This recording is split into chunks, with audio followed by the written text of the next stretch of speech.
Assalomu alaykum. Bugungi to'xtalib o'tadigan mavzumiz mehnat shartnomasini xodimning tashabbusiga ko'ra bekor qilish to'g'risida bo'ladi.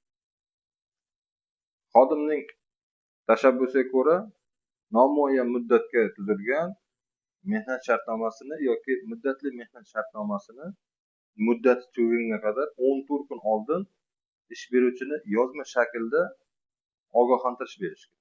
Bunda yozma shaklda ogohlantirish berish bu o'zini arizasi bilan tasdiqlanadi. Lekin ayrim xodimlarga nisbatan o'zlarining tashabbusiga ko'ra mehnat shartnomalari bekor qilinadiganida ish beruvchini ogohlantirish muddatlari boshqacha belgilanadi. Bularga tashkilot rahbarlari ish beruvchini 2 oy oldin ogohlantirish berishadi. Rahbar o'rinbosarlari, bosh buxgalterlar, alohida bo'linma xodimlari esa 1 oy oldin yozma ogohlantirish berishi kerak. Mavsumiy yoki vaqtinchalik ishga ishlaydigan xodimlar turkumiga kiradigan xodimlar esa 3 kun muddat oldin yozma shaklda ogohlantirib, mehnat shartnomasini o'z tashabbusiga ko'ra bekor qilishga haqli. Hozirgi kunda ko'plab uchrab turibdiki, mana bu mikrofirmalar, yakka tartibdagi tadbirkorlarda ishlaydigan shaxslar ish beruvchini 7 kun oldin yozma shakldagi arizasi bilan ishdan bo'shashni yoki mehnat shartnomasini bekor qilish uchun ogohlantirish kerak. Bundan tashqari, u ishchilari ham 7 kun oldin o'zini arizasi bilan mehnat shartnomalarini bekor qilishi shart. Agar ariza berishda ish beruvchi tomonidan mehnat to'g'risidagi qonunchilikka yoki mehnat shartnomasida buzilganligi sababli bo'lsa, ish beruvchi xodim ko'rsatgan muddatda shartnomani bekor qilishi shart.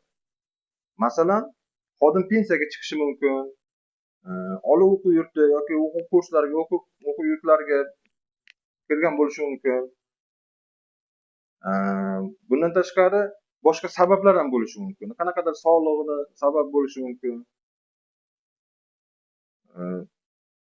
Yana bir narsaga ko'proq e'tibor berishimiz kerakki, birinchi ishga qabul qilinayotganda tashkilot korxonalarda birinchi ishga qabul qilinayotganda ko'proq xodimlarni sinov muddati bilan olinadi.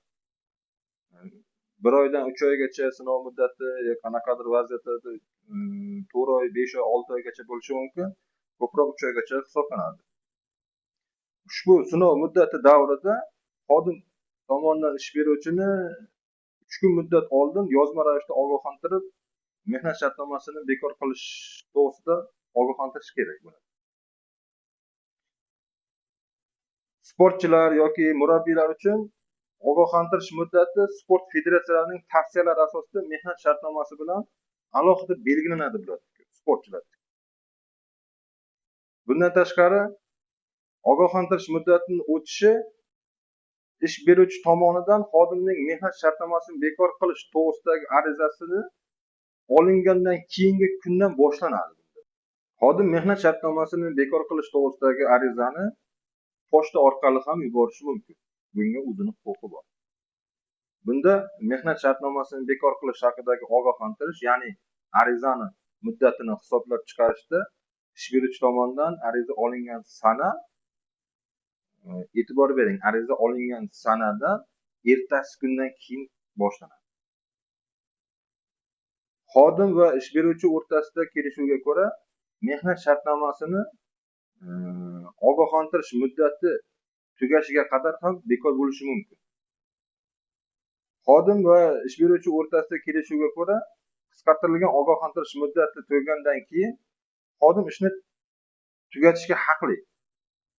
Ish beruvchi esa mazkur xodimning mehnat shartnomasini bekor qilish to'g'risida buyruq chiqaradi. Ushbu buyruq nusxasini xodimga beradi, bo'shatilgan xodimga beriladi. Undan keyin mehnat daftarchasi beriladi yoki elektron mehnat daftarchasidan ko'chirmalar beradi. Hamda u bilan hisob-kitob ishlarini amalga oshiradi. Bunda mehnat ta'til pullari bo'lishi mumkin, oxirgi ishlagan oyining puli bo'lishi mumkin. Qanaqadir yana qo'shimcha kompensatsiyalar bo'lishi mumkin. Taraflarning kelishuviga ko'ra belgilangan ogohlantirish muddati davomida ogohlantirish muddati muddatini so'nggi kuni ish vaqti tugagunga qadar yaxshilab e'tibor bering, qarang. Ish beruvchilar, kadr xodimlari ish vaqtini tugagunga qadar xodim bergan arizasini qaytarib olishga haqlidir. Bunda huquqi bor. Bunda ishni davom ettirishga haqqi bor. Shu joyiga ko'proq e'tibor beringlar. Agarda xodim ogohlantirish muddati tugagandan keyin xodim bilan mehnat shartnomasi bekor qilinmagan bo'lsa, ushbu ishini davom ettirayotgan bo'lsa, mehnat shartnomasini bekor qilish to'g'risidagi arizasini o'z kuchini yo'qotadi. Bunda ushbu mehnat shartnomasiga yoki o'sha arizani asosan mehnat shartnomasini bekor qilishga yo'l qo'yilmaydi. Mehnat shartnomasini xodimning tashabbusiga ko'ra bekor qilish to'g'risidagi ariza o'z ishini davom ettirishni mumkin emasligi bilan bog'liq bo'lgan holatlarda esa ish beruvchi mehnat shartnomasini xodimning iltimosiga ko'ra xodimni aytgan muddatda bekor qilish shart. Masalan, o'quv yurtiga kirgan bo'lishi mumkin, pensiyaga chiqqan bo'lishi mumkin, boshqa ishga o'tishi mumkin yoki qanaqadir saylovlarda yutib o'sha lavozimga tayinlangan bo'lishi mumkin. Yana bir narsaga e'tibor beraylik. Kadrlar bo'limi, ish beruvchilar muddatli mehnat shartnoma bor. Muddatli mehnat shartnomani xodimning tashabbusiga ko'ra muddatdan oldin bekor qilinganda Mehnat kodeksining 159-moddasiga asosan aynan xodim tomonidan ish beruvchiga nestoyka to'lashi mumkin.